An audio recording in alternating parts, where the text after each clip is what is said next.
Welcome back to today's episode of Heart-Led Hustle. As we near the end of the year, at whatever stage you're listening to this, wherever you are in the year, it's really important to audit your business from many different perspectives in order to make sure that you as a human being are still aligned to the offers and the services that you are providing. Now, I say this because those of you that are tuning in, that are listening, I'm assuming that most of you here have a personal brand, meaning that you are a solopreneur and it's likely that you are the face of your business, right? So if you are a fellow therapist, if you're a coach, if you're a naturopath, if you are trying to create a business online whereby you are the face of your business, you are the service, you are the person that your customers are directly engaging with, when you evolve as a human being, which we all do all the time, and your business does not evolve, what tends to happen is that there becomes this really big resistance between you and your business. Now, this resistance then starts showing up in your business as procrastination, as self-sabotage, as avoidance, as everything feeling really hard, as you feeling like you're just not into it anymore, right? Your business doesn't spark joy, it doesn't light you up, it doesn't make you feel excited. And a lot of people forget that their business is a living, breathing thing, and it also reflects who you are. So in other words, you need to back your business and feel proud of what you're putting out there. Otherwise, you naturally will not put it out there. You will start to avoid showing up online. You won't want to, your client sessions will start to feel heavy. You will start to resent some of your offers and services. You won't want to show up in your membership, or you won't love that retreat that you've been running on repeat for the past 3 years because it no longer matches who you are as a person and what you believe in. So this episode is all about you auditing your business so that it evolves as you do as a person. Okay, so this is going to be a little bit different to probably what you're used to, because obviously as a therapist, I explore many different aspects outside of the practical, technical, strategic stuff. We will be looking at that, but we're also going to be looking at your energy. We're going to be looking at your thoughts, your behaviors, your frame of mind, as well as your unique space holding archetype. So how do you feel the most alive when working with other people? And then lastly, obviously your skills and the strategic practical side of business, right? So we're going to dive in, and I would encourage that you have a piece of paper with you and a pen so that you can navigate through this in a way that makes sense to you. So firstly, we're going to start with just auditing your energy in your business. And I want you to, if you haven't yet listened to the episode of masculine and feminine energy in business, I would invite you to do that because it's going to help you to understand what I'm talking about here, right? In summary, in our business, we are always operating from a different or from a unique kind of energy, and all aspects of our business, all tasks, if you will, require a different type of energy in order to execute the task at hand. Now, that energy will either be more masculine by nature, so think like doing energy, right? Systems, strategies, consistency, discipline, boundaries. Or it will be being energy, so being creative, being in your flow state, right? Being able to surrender, to let go of control, to trust the process. And I want you to firstly start by just thinking, what energy am I in mostly in my business? Is my energy constantly in this kind of masculine hustle mode where I am trying to micromanage everything, where I'm trying to control everything, where I feel like I am constantly defensive, where I'm pushing, where I'm hustling, where everything feels really hard and I'm unable to let go of control, right? You may notice that you find it hard to delegate to other people. You don't want to let go of certain tasks that you should be letting go of or you should be delegating. Maybe your business is evolving and you don't want to be letting go of those things. So that would be an indication that you're too much in your masculine energy. On the opposite side of that, you might be too much in your feminine, right? So this could look like you're spending a lot of time perfecting your Canva posts, right? You are umming and ahhing about your copywriting on your website and you just can't hit publish on the About You page. You're daydreaming all the time, but not actually executing on anything. You're feeling afraid to share your authenticity, your voice. You're second guessing yourself. It might be that you're constantly discounting, you're people pleasing your way through your business. You have a lack of boundaries. You're saying yes to every single client, even if they don't actually feel good in your body, right? So if you're in this feminine energy state too much, obviously that's going to impact a lot of things when it comes to execution and consistency and discipline and actually, creating structure, doing the admin work that you need to do. So the first point here is I just want you to think about what energy am I predominantly in my business. I've just made a couple of notes here, so I'm going to pull them up. So I want you to think about, where am I currently overusing masculine or feminine energy in my business? Okay. Which energy feels undernourished or hard for me to access? So maybe it's really hard for you to let go. Maybe it's really hard for you to trust the process when you have a slower month or when you feel like things just aren't working out as you had hoped. Maybe you're struggling with delegation. Alternatively, maybe you're just dancing in this space of like consistent avoidance, procrastination, self-sabotage, and people pleasing, okay? In what areas of your business or my business do I feel the most in flow? So where do things feel really easy? And where do I feel resistance in my business? So that could be admin tasks, it might be marketing, it might be social media, it might be actually holding space for your clients, it might be in one of your actual products or offers. For example, I remember I used to have this membership space that initially I thought was a great idea, but the more that I showed up in it and the more that it came to fruition, I realized that it just wasn't what I wanted to do. My energy in that space, it felt really heavy, and I started to really resent showing up for that membership space. And I had to listen to that and actually close it down as a part of my audit and the refinement of my business, okay? Where do you feel the most alive and aligned in your business? Is it doing or being energy, right? What practices help you to regulate and rebalance when you swing too far in one direction or the other, right? So thinking about like, if I'm too much in my kind of daydreaming, feminine, avoidant energy, then what brings me back into practical action? Or if I'm too much in this hustle, busyness, proving my worth through how much I do, what practices and tools help me to come back to this space of surrender and being? Maybe it's meditation, maybe it's connecting to nature, maybe it's closing your laptop and taking a day off, okay? So think about these energy questions as part of the audit. Now, the second part that I want you to think about is skill. Okay, so which skills in your business do you know need more refining or support?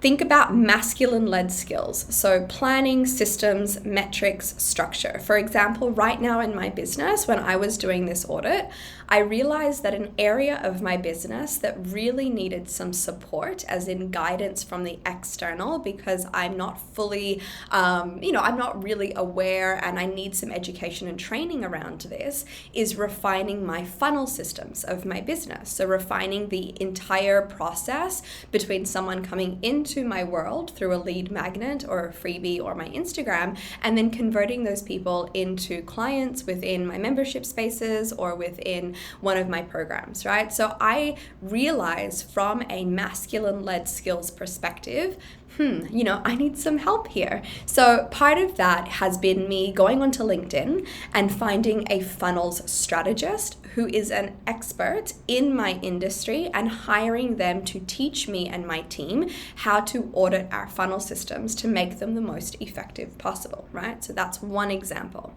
The second question here is the opposite, right? What feminine-led skills am I not fully trusting or embodying? So thinking about like, maybe it's further training as a coach or a therapist. So it's like maybe training in compassion or training in active listening. Maybe it's a particular modality that you've been really wanting to learn and integrate.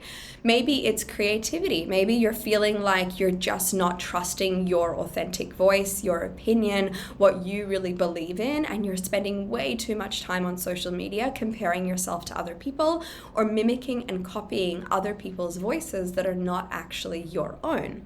Another example could be that you are finding that you're not able to just detach from your business a little bit, in the sense of you are still really in that masculine energy of doing, and like I said earlier, attaching your worth to how much you do. And so maybe you need to lean more into having more white space in your calendar and trusting more in your no's, in your boundaries, and actually showing yourself in the universe that you trust in your business, you back your business, and that when you have downtime, you're actually, utilizing that time in a way that is what you built your business for, right? So freedom, play, creativity, spending time with your family, having days off, nourishing yourself, tending to your self-care, right? Sorry, if you can hear some scratching, it's because my big dog is lying next to me and he's having a dream.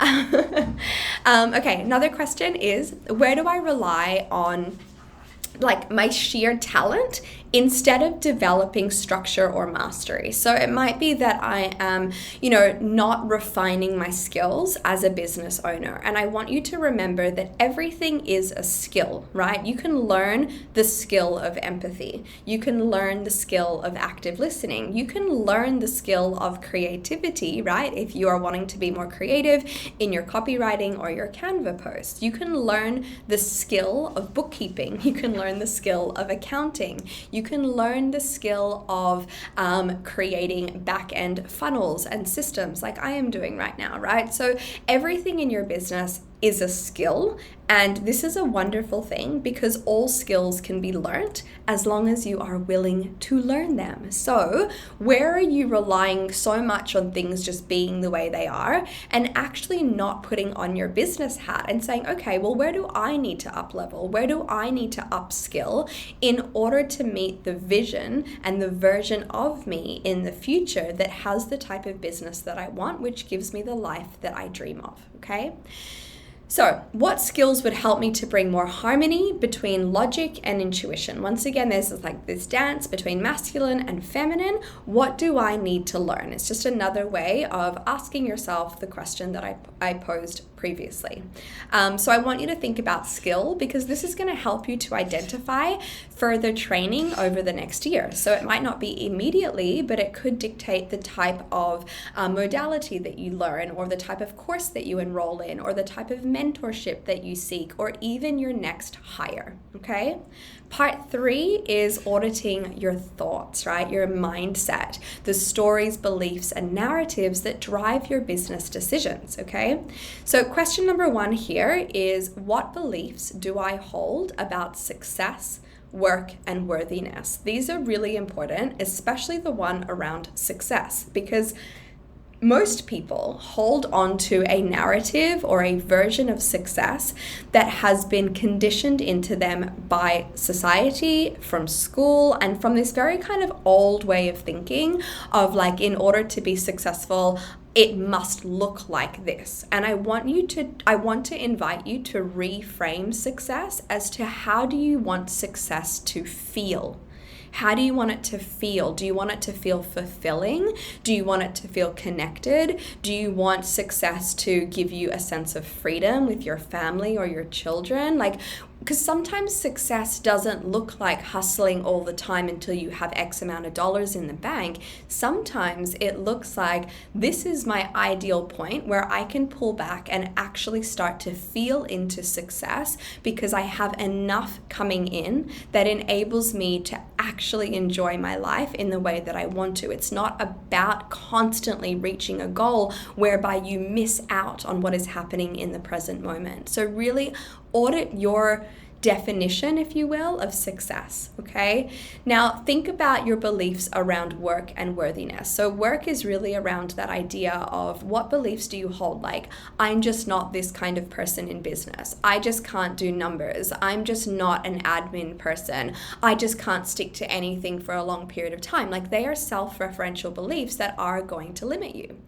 If you think about your beliefs tied to worthiness, especially if you're the face of your business, these are going to come creeping into your business because it's really hard, although it's a practice I encourage you to do, to detach your sense of self-worth from your business. Because if you don't respect yourself, if you are still holding on to inner child wounding around like, I'm not good enough, or I'm not smart enough, or I'm too much, or, no one is interested in what I have to say, or my voice doesn't matter, or any of these types of things, then naturally when you go to show up, when you go to sell, when you go to promote yourself, you are going to question everything you do, okay? So get curious around these three things: success, work, and worthiness. What stories make me feel like I have to push or prove? This is really important because it stops you from connecting to your intuition as a business owner.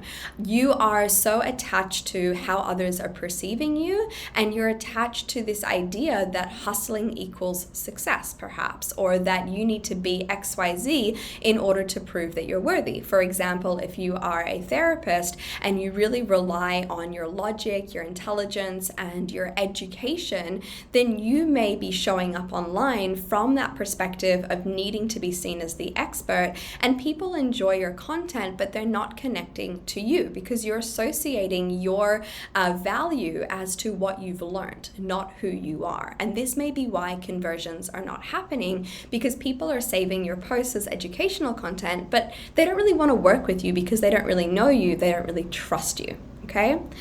What thoughts are stopping you from slowing down or receiving support? So do you have any blocks around this? Like, is there anything that is keeping you in that really like scarcity energy, desperate energy? This is a really important belief to explore. If you have money blocks, or if you are feeling anxious or some sort of way around money, because that scarcity and desperate energy around money is oftentimes what can lead to sabotaging behaviors around our money, right? Whether that be undercharging, discounting, whether it be over delivering, giving too much, burning ourselves out. Okay? How do I define productivity? And is that definition truly mine, right? So this is going to help you to find your own unique version of what consistency means, of what productivity means to you, so that once again, you're not like attaching it to some external thing. You're not comparing yourself to somebody else that you know in your family or someone you see online, and that you're honoring intuitively what productivity looks like to you. Some people are more productive in the morning. Some people are more productive in the evening. Some women are more productive when they're ovulating, right? Like, there are different ways that we can be productive in our business, and being consistent in business doesn't mean you're giving 100% every day. It means you're honoring your capacity every day and giving just enough to be able to reach 100% of that capacity. I hope that makes sense, okay?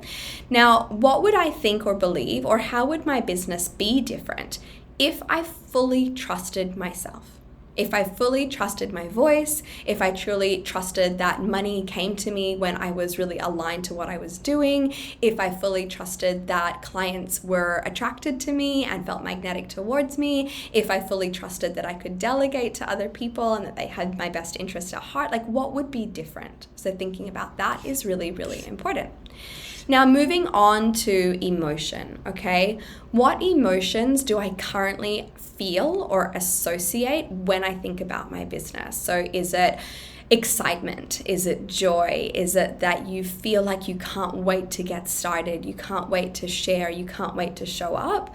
Or is it confusion, indecisiveness? Do you feel overwhelmed, frustrated, angry, sad, right? So understand, what emotions do I feel? Because emotions, whilst they aren't a complete picture of the truth, they help us to understand what needs to happen, right? So if you're feeling frustrated frustrated, you can get curious about your frustration. If you're feeling exhausted, you get to ask yourself, why am I feeling exhausted? If you're not feeling lit up in your business, then that's an indication to explore if your business is, outdated in the sense of you've outgrown it. So your offers, your services, maybe the type of person that you're working with or the transformation that you provide, it's just not of interest to you anymore. And that's okay, because you're going to evolve as a practitioner. So understanding your emotions and auditing your emotions gives you such a clear indication as to what may need to change in your business, okay? Where in your body do you feel tension, tightness, or openness when making business decisions? So this could indicate where you need to maybe do some nervous system regulation practices around certain things. So for example, if receiving money makes you feel anxious, or if paying an invoice makes you feel anxious, right? So what can we learn from that? Yeah? Which emotions drive my business decisions most often? Is it fear? Is it excitement? Is it curiosity? Or is it calmness? Once again, get curious. Why am I afraid? Why am I making rash decisions? Why am I feeling frantic? Okay? How do I respond emotionally when things don't go as planned? And is this of service to my business as a whole? Okay? As a whole, sorry. And lastly, what emotional needs am I neglecting or overindulging in my business journey? And these types of questions, I mean, you're not going to have the answers immediately for some of them, but I encourage that you actually sit with these and you think about them, because doing this audit, and I would say do this every 6 months, doing this type of thing enables your business energetically, strategically to stay on track with who you are as a human and a practitioner and the way that you are evolving, okay? Now, the last part is auditing your behavior. So your actions or inactions that help your business to grow or to feel sustainable. So what daily actions reflect over control, over giving, or avoidance, right? Once again, get curious about this. Where do I procrastinate because I fear failure, or I fear being seen, or I fear success, which is a very common fear. And if you notice that you are procrastinating or avoiding or sabotaging because there is a fear, ask yourself why. Why is this fear here? Where does it come from? Is it true? Is it real? Is it helpful, right? Because that fear is going to be driving how your business is evolving or not evolving. Because you can learn all the blueprints. You can learn and try to understand different skills. You can have a strategy that is ready to go. But if your subconscious still has deep fears around you being seen, or around you failing, or around you being successful, then you will naturally not execute on those things, because it is your nervous system's job to keep you safe and protected. So it's so important that we look at all different aspects of ourselves and our business through the lens of curiosity to understand what is sitting beneath the surface, okay? What routines or boundaries help me to feel grounded and supported? I know that my default, because I have a tendency to, like a pattern that I'm very aware of that can lead me to burning out, because I understand that there is a conditioned part of me that associates my worth to how much I do. I have to be very, very intentional in my life around having white space, around having boundaries, around, being really active with my self-care practices, because if I don't do those things, then I naturally fall back into that subconscious pattern of hustle energy. So boundaries and support are so important to me and the sustainability of my business, okay? Which behaviors or lack thereof are draining your energy and your creativity? So maybe you are, doing too many things that are not giving you time and space and freedom to actually enjoy the creative side of your business. For example, maybe you are at a stage in your business actually where you could be hiring someone, you could be delegating, and you could be outsourcing, but you have this energy of like, no, I don't trust anybody. I need need to micromanage everything. Only I can do it perfectly. You don't want to offload it, but you know that actually doing so would free up your time, your precious time, to focus on working on your business as the owner of the business, as the visionary, as the creative, right? This is oftentimes where we, and usually it's always us, where we are the bottleneck of our business, okay? Now, lastly, what I want you to do is to look at all of the answers that you've got and to sit with it. And to ask yourself, okay, with all things considered, if I look at this very objectively, even if I look at this as if I am auditing someone else's business, or as if my friend has given me this and asked for my opinion, what would be my next aligned steps in all of these different categories? So exploring behaviors, emotions, thoughts, skills, etc. What would be my action steps within each of these areas that will help me get closer to that version of success that I really aspire to have? I hope that you found this really helpful. If you love this kind of work, and if you've loved listening to this podcast episode, then there are two ways that you can dive in a little bit deeper. I have a free membership space for those people who cannot afford yet to invest in something that is a little bit deeper or a little bit more hands-on. And I've popped the link of that in the show notes where you can access it. There is a free 6-part kind of curriculum that guides you through some of the foundations that you need to know in creating and expanding your business. There is also these amazing spaces for people, like-minded entrepreneurs, like-minded practitioners, to connect, to collaborate, to refer.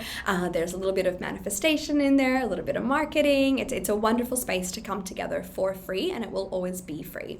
If you know in your body that the next level version of you really requires something deeper, if you want to work with me and you also are longing for that community and you don't want to feel alone in business and you want a system and a structure that supports your unique values, then I would highly suggest joining the Empowered Practitioner Method, which is our business hub that enables you to have ongoing, forever, monthly coaching support with me as a group. And in the first 4 months, you also get 2 or 3 one-to-one sessions with me, alongside an ever-evolving video library of over 65 lessons that help you to better understand the psychology and the strategy of business. It is everything that I wish I knew in my first 5 years of building an online practice, and we are enrolling again for our next intake. So if you'd love information on that, click the link below and make sure you sign up so that I can support you in creating the business of your dreams. I look forward to seeing you in any one of those spaces, and as always, if you have any questions, please feel free to reach out to me either here or via my Instagram. I'll see you soon.